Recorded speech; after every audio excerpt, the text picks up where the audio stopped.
I'm Brittany with WTI, and I love coffee, multiple cups if I can, which sometimes cannot be that healthy for you. So that's why I love this Takeya cold brew coffee. A friend actually told me about this. When you do a cold brew, it lessens the acid in the coffee, which is really nice if you're concerned about that for your teeth. Maybe your dentist told you to lay off some of the coffee because of the acid.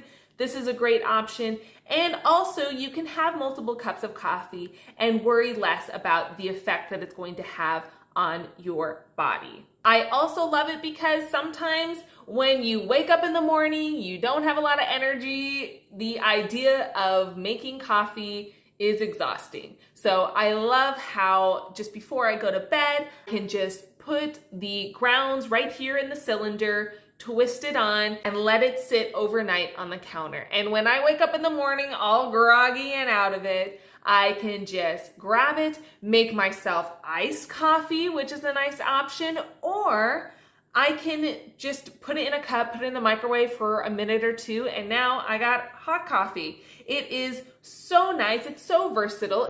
I definitely recommend this. I think you will absolutely love this. And that's my point of view.